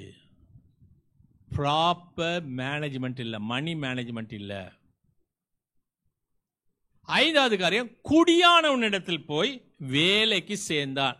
இவங்க வீட்டிலே நிறைய பேர் வேலைக்கு இருக்காங்க, ஆனா இவன் ஒரு அடிமை தொழிலை செய்கின்றான். முதலாளியா இருக்கிறவன் ஒரு அடிமையை போல வேலைக்கு போகின்றான், ஒரு அடிமை தொழிலை செய்கின்றான். 6வது காரியம், பன்றி மேய்த்தான். நிர்பந்தமான நிலைமை, ஏதாவது ஒன்று கொடுங்க, ஏதாவது ஒன்று செய்யுங்க என்று சொல்லக்கூடிய நிர்பந்த நிலைமை. தவிட்டின் மேல் ஆசை, வறுமை, கவலை, பசி, கொடூரம். இந்த சூழ்நிலையில இந்த இளையகுமாரன் ஏறுவதற்கான 7 படிகள். முதலாவது காரியம், புத்தி தெளிந்து சிந்தித்தான். இப்போ அத்தனால புத்தி இல்லையா? புத்தி இருந்தனால தான் சொத்து வேணும்னு கேட்டான். இப்போ இருக்கிற புத்தி தன்னைத்தானே உணர்ந்து பார்க்கக்கூடிய ஒரு புத்தி. நான் யாரு, நான் இப்படி இருக்க வேண்டியவன், நான் இப்படி ஆயிட்டனே, இதுக்கெல்லாம் காரணம் என்ன என்று சொல்லி அவன் புத்தி தெளிந்து சிந்திக்கிறான். இதை தான் நம்ம வேற மாதிரி சொல்லுவோம். நல்ல இடத்துல இருந்து கெட்ட தீர்மானத்தை எடுத்தான், ஒரு துர்நாற்றமுள்ள இடத்துல இருந்து நல்ல தீர்மானத்தை எடுக்கின்றான். அந்த நேரத்தில் தான் அப்பாவுடைய வீட்டை நினைத்தான். அன்பான தகப்பன் எனக்கு உண்டு, நான் என்ன செய்தாலும் என் தகப்பன் எனக்கு எந்த விதமான காரியம் செய்வதில்லை, என் மேல் அன்பு வைக்கக்கூடிய தகப்பன். தன் நிலைமையை உணர்ந்தான். பாவ மன்னிப்பு, நான் தப்பு பண்ணிட்டேன், என் அப்பா கிட்ட இருந்து நான் தப்பு பண்ணிட்டேன் என்று சொல்லக்கூடிய ஒரு எண்ணம். 4வது காரியம், தகப்பனிடத்துக்கு நான் திரும்பி போவேன். யூதாசை போல நான் தப்பு பண்ணிட்டேன்னு உணர்வது மட்டும் இல்லை, அதை திரும்பவுமா எங்க போக வேண்டும்? மனம் திரும்புதல். நான் மனம் திரும்பி போனானா 5வது காரியம், தகப்பனிடத்தில் போனான். அவன் எடுத்த தீர்மானத்துக்கு கீழ்ப்படிந்தான். போனா அப்பா விரட்டுவாரு, அப்பா தள்ளி விடுவாரு, அப்பா எங்க அப்பாவை பத்தி எனக்கு தெரியும், எங்க அப்பா எனக்கு மேல ரொம்ப கோபமா இருப்பாரு, ஏன்டா வந்தேன்னு கேட்பாரு. அப்படியெல்லாம் அவன் இருக்க அவன் நம்பிக்கை வச்சிருந்தான், எங்க அப்பாட்ட போனா எங்க அப்பா என்னை ஏற்றுக்கொள்வார். 6வது காரியம், தகப்பனே உமக்கு விரோதமாகவும் பரத்துக்கு விரோதமாகவும் நான் பாவம் செய்தேன் என்று சொன்னவன் அப்பா ஓடி வந்து கட்டி பிடிச்சி தழுவின பிறகு அப்பா தான் என்னை ஏற்றுக்கிட்டாரு. இதெல்லாம் சொல்லணுமா? இப்போ சொல்லி ஏன் வீணா கமிட் ஆகிக்கணும் அப்படின்னு சொல்லிட்டு சொல்லாம இல்லை, சொல்லுகின்றான். பாவ அறிக்கை செய்கிறான். தகப்பனே உமக்கு விரோதமாகவும் பரத்துக்கு விரோதமாக நான் பாவம் செய்தேன் என்று பாவ அறிக்கை. 7வது காரியம், தன்னை முழுவதுமாக தகப்பனிடத்தில் ஒப்பு கொடுத்து ஒப்புரவாகுகின்றான். இப்போ நான் கேட்குறேன் ஒரு காரியம், இந்த பன்னி மேய்ச்சான்ல, அந்த பன்னி இடத்துல என்ன மாதிரி ஸ்மெல் இருக்கும் தெரியுமா? ஏன் பாஸ்டர் உங்களுக்கு தெரியுமா? நல்லா தெரியும். ஏன்னா நாங்கள் அம்பத்தூரில் எங்கள் சர்ச்சுக்கு பக்கத்தில் ஒரு வேக்கண்ட் லேண்டு, அந்த தெருவில் பன்னி மேய்க்கிற ஒருத்தர் தான். அந்த தெரு வந்தாலுமே நாத்தனா நாத்தடிக்கும். எங்கள் வீடு பக்கத்து வீடு, எங்கள் வீடு பக்கத்து வீடு இல்லை, அந்த பன்னி பக்கத்தில் தான் நாங்கள் இருக்கிறோம். அவ்வளோ சேரு சகதியில் இதுக்கு ஏற்ற மாதிரி அங்கே இருக்கக்கூடிய டிஐ சைக்கிள்ஸில், டன்லப்பில், கேன்டீனில் மிச்சம் இதெல்லாம் போடுறாங்களே, எல்லாத்தையும் கொண்டு வந்து போட்டு ஒரே ஸ்மெல்லுன்னு அப்படிப்பட்ட ஸ்மெல்லு. இப்போ அந்த பன்னி கூட்டத்தில் இருந்தானே இவன் மேலே நான் சென்ட் வாசனை அடிச்சிருக்கோம். அந்த நாத்தத்தோடு தான் வரான். இல்லை இல்லை நான் போய் நல்லா போய் ஒரு நல்ல பியூட்டி பார்லர் போய் நல்லா மேக்கப்லாம் பண்ணிட்டு எங்கள் அப்பாவை நான் போய் பார்க்கணும், நல்லா ஒரு வாடகைக்கு ஒரு சட்டை எடுத்து போட்டான். இல்லை எப்படி இருந்தாலும் அப்படியே வந்தான். அந்த நாத்தத்தை தான் தகப்பன் கட்டி பிடித்து கொண்டு அவனை முத்தம் செய்கின்றான், கட்டி தழுவுகின்றான். இப்போ நிறைய இடத்துல நம்ம சொல்றது என்னன்னு சொன்னா, என்ன சொல்றோம் அப்படின்னு சொன்னா, முதல் காரியம், இவனை கெட்ட குமாரன் சொல்றோம். தகப்பனை விட்டு தூர போனவன் சொல்ற. தகப்பனை விட்டு தூர போனவன் யார்? உடனே சொல்லுவோம், இளைய மகன். இளைய மகனா மூத்த மகனா? இப்ப பார்க்கலாம். மூத்த மகன் தன் வயலில் இருந்தான். அவன் வேலை, அவனுடைய கிரியை, அவன் வேலையை அவன் செஞ்சிட்டு இருந்தான். 28வது வசனம் சொல்லுகிறது, வீட்டுக்கு வந்த உடனே கோபம் அடைந்தான். அப்பொழுது அவன் கோபம் அடைந்து, கோபக்காரன். 3வது காரியம் 28வது வசனம், அப்போது அவன் கோபம், உள்ளே போக மனதில்லாதிருந்தான். பெருமைக்காரன், பெருமை. 4வது 29வது வசனம், அவன் தகப்பனுக்கு பிரத்யுத்தரமாக, இதோ இத்தனை வருஷ காலம் நான் உமக்கு ஊழியம் செய்தேனே. இருமாப்பு.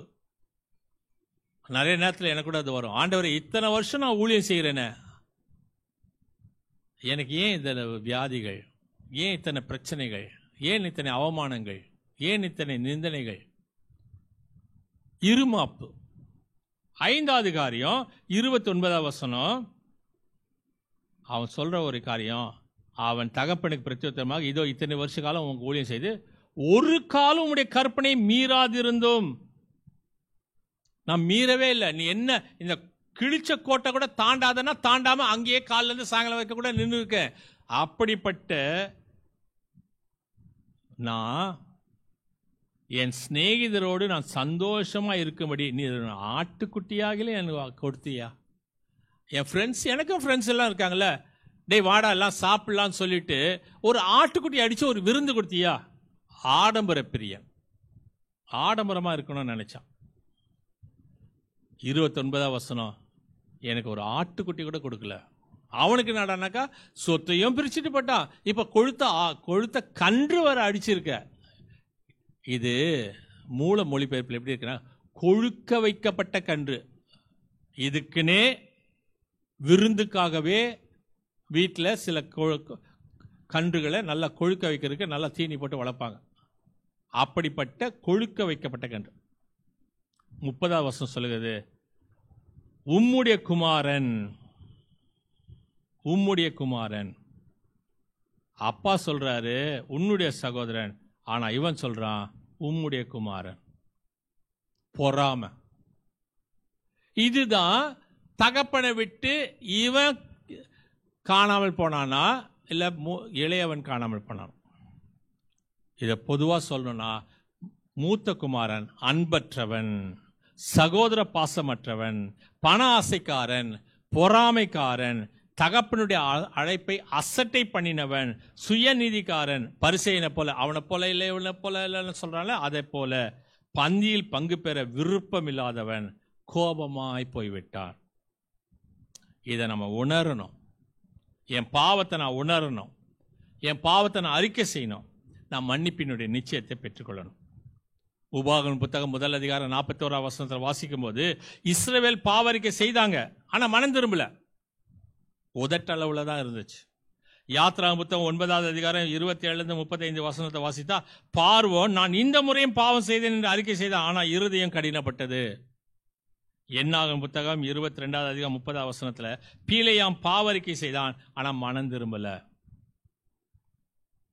இந்த ஆடு பேதமையானது, காசு உயிரற்றது, மகன்கள் புத்தி உள்ளவர்கள், தகப்பனை அவர்கள் தேடி வரணும். வேதத்தில் நிறைய இடத்த நாம பார்க்கிறோம். என்னன்னா, ஆசைப்பட்டவங்க, ஏவாள் ஆசைப்பட்டா, அந்த கனியின் மேல் ஆசைப்பட்டா, அந்த கனியை வாங்கி புசித்தா. அதை போல 7 பேர் ஆசைப்பட்டார்கள். ஒன்று ஆபிரகாம், கிறிஸ்துவினுடைய நாளைக்கான ஆசையாயிருந்தான். செர்கியு பவுல் என்று சொல்லக்கூடிய மனிதர் தேவவசனம் கேட்க ஆசையாயிருந்தான். ஏரோது ராஜா கிறிஸ்துவுக்கான ஆசையாயிருந்தான். இயேசு பஸ்காவை புசிக்க ஆசையாயிருந்தார். லாசரு தன் பசியை ஆற்ற ஆசையாயிருந்தான்.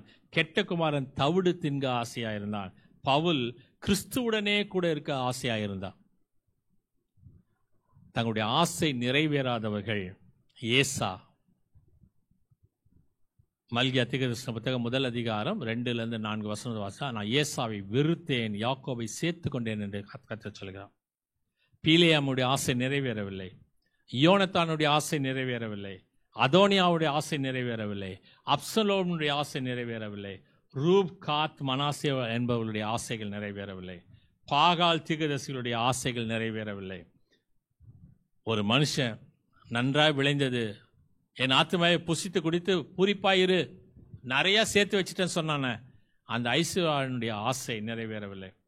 ஆண்டவரே, நித்திய ஜீவனை பெற்றுக்கொள்ள நான் என்ன செய்ய வேண்டும் என்று சேர்த்து வாழ்ந்தானே வாலிபன், அவனுடைய ஆசை நிறைவேறவில்லை. இயேசு மணவாளனை பார்க்க வேண்டும் என்று சொல்லி 10 பேர் போனாங்க, அதில் 5 பேர் புத்தி இல்லாதவங்க. அந்த புத்தி இல்லாதவர்களுடைய ஆசை நிறைவேறவில்லை. அருமையான தேவ ஜனமே, இன்று உங்களுடைய ஆசை பிதாவோடு இருக்க வேண்டும். யார் ஒருவர் பிதாவை விட்டு தூர செல்கின்றார்களோ அவர்கள் மரித்த நிலைமை, அந்த மரித்த நிலைமையிலிருந்து மீண்டுமாக கடவுளோடு இணைந்து, தகப்பனை விட்டு தூர சென்றது இளையவனா மூத்தவனா என்று சொன்னார். மூத்தவன் தான் தகப்பனை விட்டு தூர செல்கின்றான், இளையவன் தகப்பனோடு இணைகின்றான். அந்த இளையவனைப் போல நாம் பிதாவோடு இணைந்து நம்முடைய வாழ்க்கையை நடத்த தூய ஆவியானவர் உங்களுக்கு எனக்கு துணை செய்வாராக. ஆமென். ஆண்டவரை நோக்கி ஜெபம் செய்வோம். மகா கிருபை இரக்கமுள்ள நல்ல ஆண்டவரே, ஆசீர்வதிக்கக்கூடியவரே, உமது ஆறுதல் மிகுந்த வார்த்தைகளுக்காக நன்றி செலுத்துகிறோம். ஆண்டவராக உமது கரத்திலிருந்து நாங்கள் பெற்றுக்கொண்ட எத்தனையோ விதமான நன்மையான ஈவுகள் உண்டு. நாங்கள் அபாத்திரத்தன்மையை, எங்களுடைய பாவத்தை உணர்ந்து பாவறிக்கை செய்து பாவத்தை விட்டுவிட்டு உம்மோடு கூட இணைந்து வாழக்கூடிய வாழ்க்கை தர வேண்டுமா கேட்கிறோம். உமது நாம மகிமைப்படட்டும், உமது ஆசீர்வாதத்தை கரம் தாங்கட்டும். இயேசு கிறிஸ்து நாமத்தை வேண்டிக் கொள்கிறோம் சுவாமி. ஆமென். நம்முடைய ஆண்டவராக இயேசு கிறிஸ்துவின் கிருபையும் பிதாவாகிய தேவன் அன்பும் பரிசுத்தாவுடைய ஐக்கியம் ஆசீர்வாதம் வழிநடத்தலும் சதா காலத்திலும் நாம் அனைவரோடும் இன்று இருப்பதாக. ஆமென். அறிவிக்க வேண்டிய சில அறிவிப்புகள். இந்த ஆலய ஆராதனையில் கலந்து கொண்டிருக்கும் அனைத்து விசுவாசிகளுக்கும் நன்றிகளை தெரிவித்துக் கொள்கின்றோம். தொடர்ந்து யூடியூப் இணையத்தில் go and shine for Jesus ministry என்று பார்ப்பீர்கள் என்று சொன்னால் என்னுடைய ஆலய ஆராதனையில் நீங்கள் பங்கு பெற முடியும். ஒவ்வொரு ஞாயிற்றுக்கிழமையும் காலை 8:30 மணிக்கு தமிழ் ஆலய ஆராதனை ஒளிபரப்பு செய்யப்படுகிறது. ஆன்லைன் சண்டே ஸ்கூல் ஒவ்வொரு ஞாயிற்றுக்கிழமையும் சரியாக காலை 10 மணிக்கு யூடியூப் சேனலில் கேஸ் ஃபார் ஜீசஸ் மினிஸ்ட்ரி, அதாவது go and shine for Jesus ministry என்று பார்ப்பீர்கள் என்று சொன்னால் ஞாயிறு பள்ளியிலே நீங்களும் பெற முடியும், பங்கு பெற முடியும். இன்று ஆன்லைன் மூலமாக லைவ் டெலிகாஸ்ட் கண்டு கர்த்தரை ஆராதித்த அனைத்து தமிழ் உள்ளங்களுக்கு நன்றிகளை தெரிவித்துக் கொள்கின்றோம். தற்காலிகமாக வெள்ளிக்கிழமை மாலை ஆலய ஆராதனைகள் நிறுத்தப்பட்டிருக்கிறது. அடுத்த ஞாயிற்றுக்கிழமை வழக்கம் போல காலை 8:30 மணிக்கு ஆலய ஆராதனை நடைபெறும். கல்வி உதவித்தொகை ஏற்கனவே நான் கடந்த வாரம் அறிவிப்பு செய்தேன். அநேக தொடர்பு கொண்டீர்கள். அநேக ஏழை மாணவர்கள் படிப்பதற்கு ஆசை இருந்தும் பண வசதி இல்லாததினால் எங்களுக்கு உதவி செய்ய முடியுமா என்று கேட்கிறார்கள். அதே போல மருத்துவ உதவியும் கேட்கின்றார்கள். கர்த்தர் உங்களோடு கூட பேசுவார் என்று சொன்னால் திரையில் காணக்கூடிய எண்ணுக்கு நீங்கள் தொடர்பு கொள்ளும்படி அன்புடன் கேட்டுக்கொள்ளப்படுகின்றீர்கள். அனைத்து காரியங்களுக்காக ஜெபிக்கும்படி உங்களை அன்போடு கேட்டுக்கொள்கின்றேன்.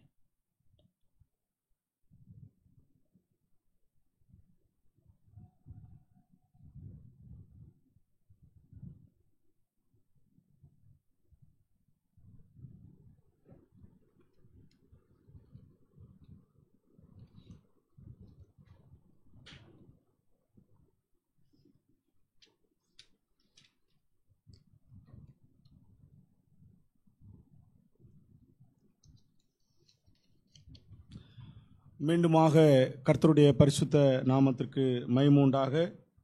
177ஆம் ஞானப்பாடலின் முதல் 4 கவிகளை பாடுவோம். அப்பொழுது கர்த்தருக்கென்று காணிக்கை சேர்க்கப்படும்.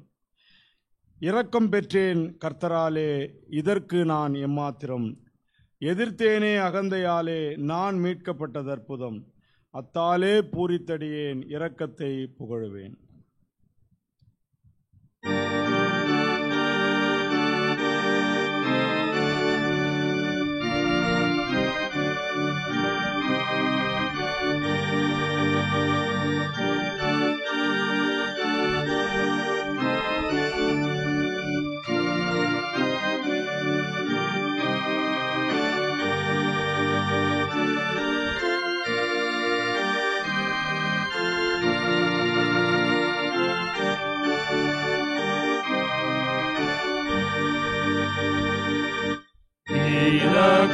பெற்றேன் கர்த்தராலே,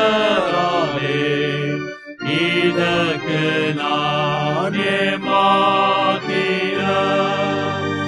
எதிர்த்தேனே அகந்தையாலே, நான் மீட்கப்பட்டதன்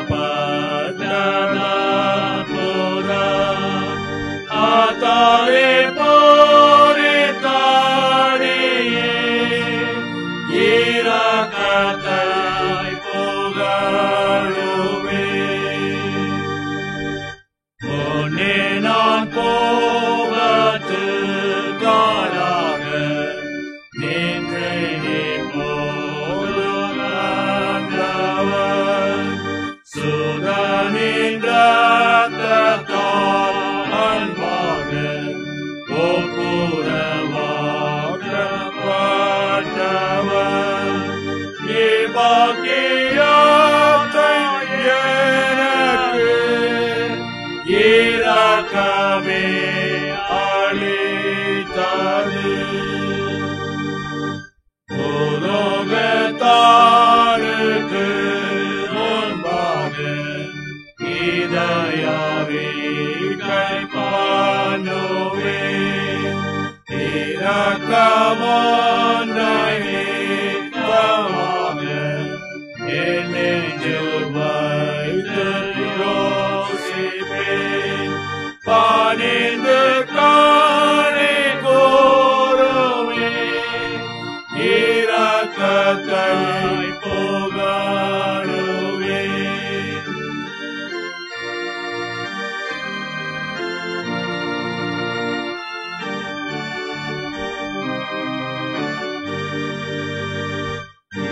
இரக்கத்தில் நான் இளைக்கட்டும், அதே என் மேலாயேகிறேன். என் விசுவாசமாதை பற்றும், அதை முன்னிட்டு வேண்டுமே. அதே துணானே பலம், நான் சாகும் போது என் திடம்.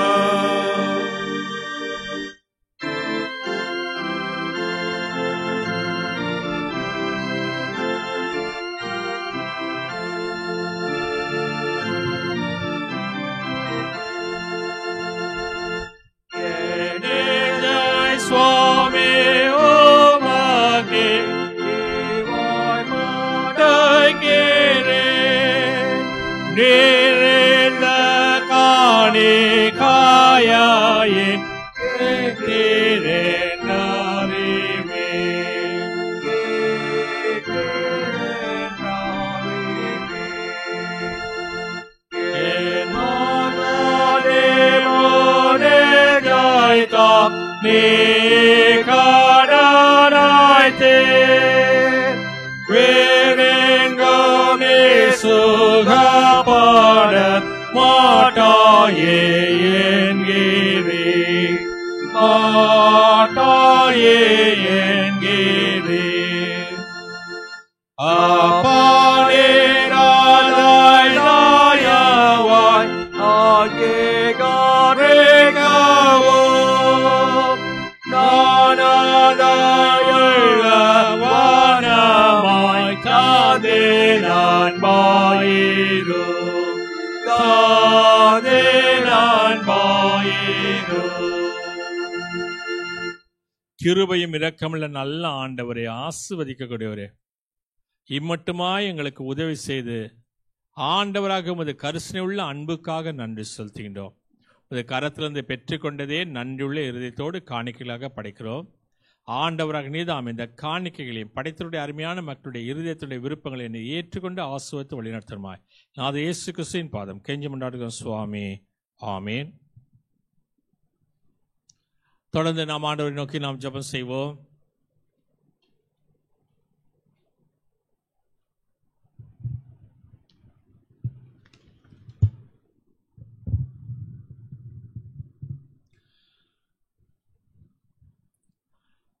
எங்கள் பரலோக பிதாவே, எங்களை மீட்டுக்கொண்ட அருமை இரட்சகரே, பராபரனே, உலகத்தில் உள்ள நீர் சம்பாதித்த உம்முடைய திருச்சபையை ஆட்கொண்டு கண்ணோக்கி பார்த்து ஆசீர்வதியும். முக்கியமாய் உம்முடைய சுவிசேஷத்தை சொல்லக்கூடிய திருச்சபைகள் அனைத்தையும் ஆசீர்வதித்தருளும். அனைத்து திருச்சபைகளின் பேராயர்களையும் போதகர்களையும் ஊழியர்களையும் சுவிசேஷர்களையும் பரிசுத்த ஆவியால் நிரப்பி அவர்கள் எடுக்கக்கூடிய அனைத்து பிரயாசங்களையும் கையிட்டு செய்யும் அனைத்து ஊழியங்களையும் வாய்க்கச் செய்யும். கிராம பகுதிகளில் செய்யப்படும் ஊழியங்களுக்காகவும் பிற சமயத்து மக்கள் மத்தியில் செய்யப்படும் ஊழியங்களையும் கண்ணோக்கி பார்த்து ஆசீர்வதியும். நாங்கள் எப்பொழுதும் உண்மையான அன்புள்ளம் கொண்டவர்களாக பிறரை நேசிக்க எங்களுக்கு கிருபை செய்யும். அறுவடை மிகுதி, வேலையாட்களோ கொஞ்சம் என்று எங்களுக்கு உணர்த்தின ஆண்டவரே, உமது ஊழியத்திற்கு உண்மையோடு தன்னை அர்ப்பணித்து ஊழியத்திற்கு அழைக்கப்பட்டவர்களையும் அவர்களுக்கு போதனை செய்யக்கூடிய ஆசிரியர்களையும் உமது பரிசுத்த ஆவியினால் அவர்களை நிரப்பி பாடுகள் மத்தியில் அவர்கள் உம்மை விட்டு விலகாமல் துன்பத்தை ஏற்று ஊழியம் செய்ய கற்பியும். இன்னும் ஊழியர்களை எழுப்பும். ஊழியத்திற்கு ஒப்பு கொடுத்தவர்களை அழைத்து வாரும். அவர்களும் ஆசீர்வாதத்தை பெறட்டும். எங்கள் உலகத்தில் உள்ள அதிகாரிகள் அவர்களுக்கு வேண்டிய சகல ஆலோசனைகளையும் தந்தரலும். அநீதி என்று தெரியக்கூடியதை அவர்கள் உணர்ந்து நல்லாட்சி நடத்த உதவி செய்தரலும். எங்கெல்லாம் அநீதங்கள் நடைபெறுகிறதோ அங்கெல்லாம் நல்வழிப்படுத்த அவர்கள் எடுக்கும் தீர்மானங்களை ஆசீர்வதித்தரலும். முதலாவது நாங்கள் எங்கள் பாவங்களை விட்டு விலகவும் எப்பொழுதும் உமக்கு பிரியமானதை செய்ய எங்களுக்கு போதித்தரலும். எங்கள் அருகில் உள்ள ஏழை மக்கள், வறுமையில் இருப்போர், சரீர சுகமற்று இருப்போர், கர்ப்பவதிகள், மரணப்படுக்கையில் போராடக்கூடியவர்கள், கடன் பிரச்சனைகள், வேலையின்றி தவிப்போர், உம்மை பின்பற்றினதினால் சிறைச்சாலையில் இருப்போர், இவர்கள் ஒவ்வொருவரையும் பரிசுத்த ஆவியானவரை கொண்டு சகல ஆறுதலையும் தேறுதலையும் கொடுத்தருளும். பரலோக தகப்பனே, நாங்கள் எப்பொழுதும் பாவம் செய்ய தூண்டப்படும் போது உம்மிடத்திலிருந்து எந்தவித நன்மையும் பெற்றுக்கொள்ள தகுதியற்றவர்கள் என்று அறிந்து எங்களை மீட்டுக்கொண்ட இயேசு கிறிஸ்துவின் நாமத்தினால் எங்கள் அனைத்து பாவங்களையும் மன்னித்தருளும். பஞ்சங்கள், கொள்ளை நோய்கள், பெருவெள்ளங்கள், எதிர்பாராமல் ஏற்படும் துன்மரணங்கள், துணிகரமான பாவங்கள் இவைகளுக்கு எங்களை விலக்கி காத்தருளும். பூமி எப்பொழுதும் தன் பலனை கொடுக்கவும் பயிர்கள் செழித்தோங்கி வளரவும் நாங்கள் எங்களுடைய அன்றாட பிழைப்புக்கு வேண்டியதை எங்களுக்கு கொடுத்து எங்களை உம்முடைய ஆசீர்வாதத்தினால் எங்கள் சந்ததி தழைத்து ஓங்க உதவி செய்ய வேண்டுமாய் எங்களை மீட்டுக்கொண்ட எங்கள் இரட்சகராய் இயேசு கிறிஸ்துவின் வழியாய் வேண்டிக் கொள்கிறோம். சுவாமி, ஆமேன். ஆண்டவர் கற்பித்த ஜெபத்தை நாம் சொல்லுவோம். பரமண்டலங்களில் இருக்கிற எங்கள் பிதாவே, உம்முடைய நாமம் பரிசுத்தப்படுவதாக, உம்முடைய ராஜ்யம் வருவதாக, உம்முடைய சித்தம் பரமண்டலத்திலே செய்யப்படுகிறது போல பூமியிலேயும் செய்யப்படுவதாக. அன்றென்று வேண்டிய எங்கள் ஆகாரத்தை இன்று தாரும். கடனாளிகளுக்கு மன்னிக்கிறது போல நீரும் எங்கள் பாவக்கடன்களை மன்னித்தருளும். எங்களை சோதனைக்குள் பிரவேசிக்க பண்ணாதிரும், ஆனாலும் தீமையிலிருந்து ரட்சித்துக் கொள்ளும். அதே நின்றால் ராஜ்யம் வல்லமையும் மகிமையும் என்னென்றைக்கும் உடையகளே. சுவாமி, ஆமேன்.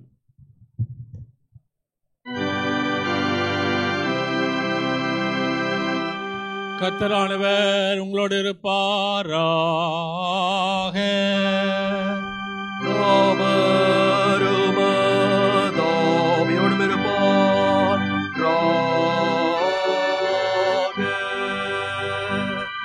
கர்த்தரானவர் உன்னை ஆசீர்வதித்து உன்னை காப்பாராக. கர்த்தரானவர் தமது திருமுகத்தை உன்மேல் பிரகாசிக்க செய்து உன்னிடம் கிருபை உள்ளவராயிருப்பாராக. கர்த்தரானவர் தமது திருமுகத்தை உனக்கு பிரசன்னமாக்கி உனக்கு சமாதானம் தந்தழுவாராக.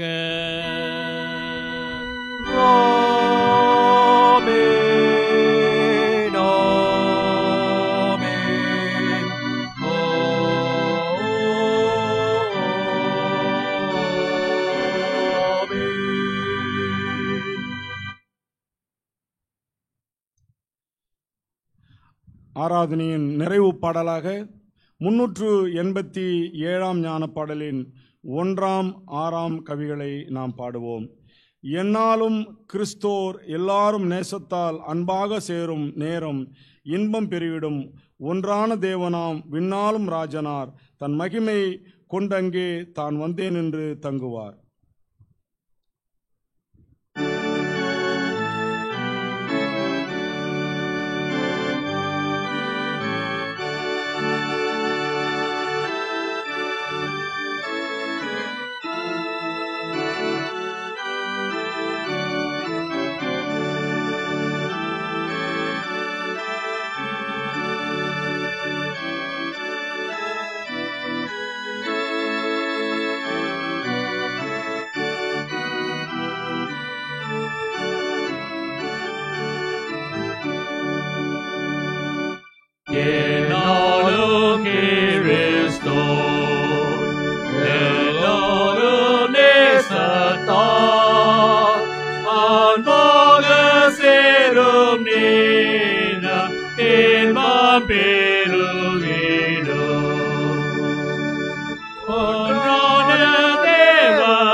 ஜெபம் செய்வோம். எங்களை அதிகமாய் நேசித்து வழி நடத்துகிற நல்ல தகப்பனே, இந்த ஆராதனையிலே பங்கு பெறும்படியான ஒரு கிருபை நீர் எங்களுக்கு கொடுத்தீர். அதற்காக உமக்கு நன்றி செலுத்துகிறோம் கர்த்தாவே. நாங்கள் இந்த பூமியிலே காணாமல் போன ஆடாய் சுற்றி திரிந்திருந்தாலும் கூட எங்களுடைய பாவங்களை எல்லாம் உணர்ந்தவர்களாய் பாவ மன்னிப்பை பெற்றுக்கொள்ளுகிற போது எங்களுக்கு ரட்சிப்பு உண்டு என்பதை இந்த ஆராதனையின் மூலமாக நீர் எங்களுக்கு கற்றுக் கொடுத்ததற்காக நன்றி செலுத்துகிறோம் கர்த்தாவே.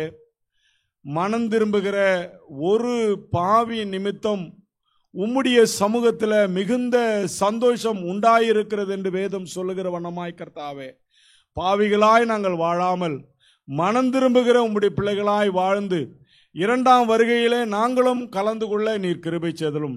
இந்த வாரம் முழுவதுமாக என்னுடைய குடும்பங்களை ஆசீர்வதியும். எங்களுடைய தேவைகளை நீ சந்தித்துக் கொள்ளும் சுவாமி. கையிட்டு செய்கிற பிரயாசங்களை வாய்க்கச் செய்தலும். துதி கன மகிமை உமக்கே செலுத்துகிறோம். மீட்பர் இயேசுவின் நாமத்தில் ஜெபிக்கிறோம் நல்ல பிதாவே, ஆமே. என் ஆத்துமாவே கர்த்தரை ஸ்தோத்திரி, என் மூலமே பரிசுத்த நாமத்தை ஸ்தோத்திரி. என் ஆத்துமாவே கர்த்தரை ஸ்தோத்திரி, கர்த்தர் செய்த சகல உபகாரங்களை மறவாதே, ஆமேன். கர்த்தர் உங்கள் போக்கை உங்கள் வரத்தையும் இது முதல் கொண்டு என்றென்றைக்கு ஆஸ்வத்து காப்பாராக, ஆமேன். சுவாமி கிருபையாயிரும், கிறிஸ்துவே கிருபையாயிரும், சுவாமி கிருபையாயிரும், ஆமென். பராபனுக்கு ஸ்தோத்திரம்.